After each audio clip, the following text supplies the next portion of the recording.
This is Dr. Lou Sella, and I'm a doctor of sport and performance psychology. All right, we're going to cover this because, and I'm going to emphasize a couple key points about three positions in particular: the A back, the B back, and the tackle. Zone dive in general. Three things got to happen with those three positions. The A back has to chase the tackle.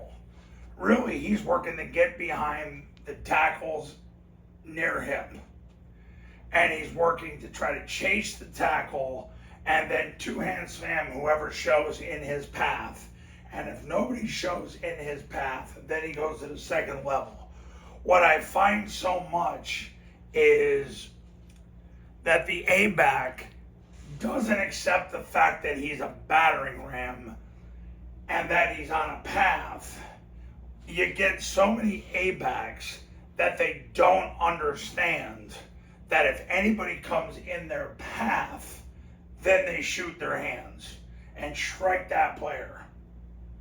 Because the second they do, the ball clears. So it's important for the A-back to chase the tackle. The next thing, the B-back has to run behind the tackle.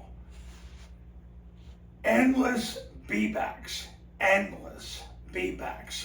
They want to try to hit the ball off the A-back's block because they see green grass and they think they're okay.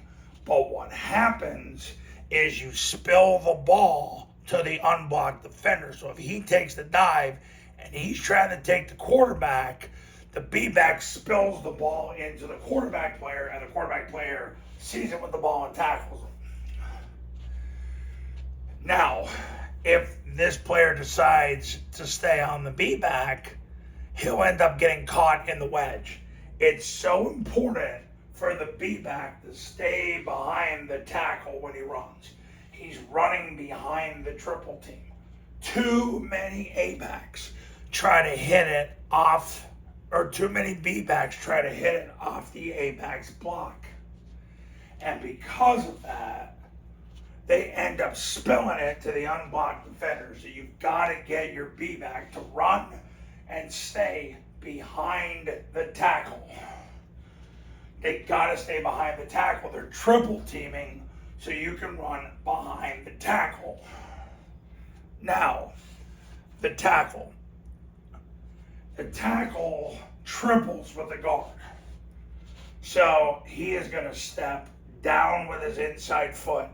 He's going to get his left knee through the crotch of the defender, his left hand to the stomach of the defender, and then 4-inch northbound steps from there. What happens a lot of the time is the guard, his hands are too wide on the block. They should be wrist to wrist, thumbs up. So when he strikes, the tackle can get in on the block. The problem is, too many times, the guard gets too wide. So the tackle can't get in on the block. So what he has to do to get a push on the defender and to keep his toes north so he doesn't get his rear end in the hole for the B-back is he's got to block the blocker, which means he's going to get his left knee through the crotch of the guard, left hand to the spine of the guard, and then 4-inch northbound steps from there. But that's his second option. Ideally, we want the tackle with his left knee through the crotch of the defender, his left hand to the stomach of the defender, and then 4-inch northbound steps from there.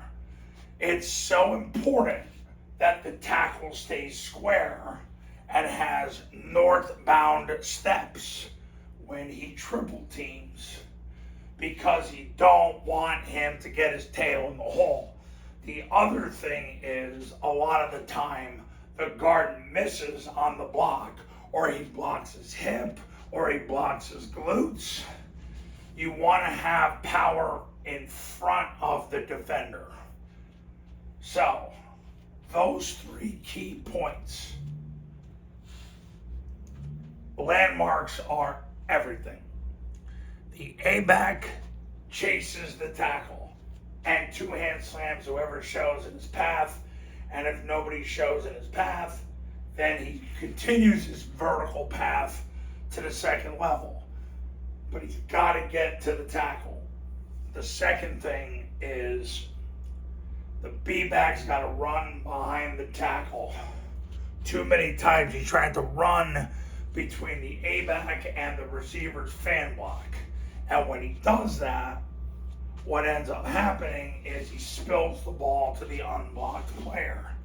The third thing is with the play side tackle. The play side tackle's got to make contact with the defender. And only if the guard takes up too much surface area, then and only then he'll block the blocker. He'll block the play side guard to get a vertical push and to keep himself square. Those three key points I saw at yesterday's camp. And all I can say is, for the duration of the camps that I have this year, I am infinitely fanatical about landmarks. It's getting from point A to point B and saying it simply and finite. The A-back's got to chase the tackle. The B-back's got to run behind the tackle, stay behind the tackle. And then the tackle's got to connect with the defender or connect with the guard with his left knee, left hand, 4-inch northbound steps. Ideally, it's a defender. If the guard gets too wide on the defender, he's got to block the blocker. But there's got to be contact. I've seen multiple tackles that they just kind of run with the guard. You don't run with the guard. You block the defender. You don't get a free lunch. Okay, Tim Waltz ain't president, or goofy word salad Kamala. No. Okay? You don't get a free lunch tackle. You go and either block the defender, and if the defender's too wide and you cannot get in on the block, you block the blocker. So, I'm triggered today because of those three things, because those three things are holding you back from winning. So, you fix it today.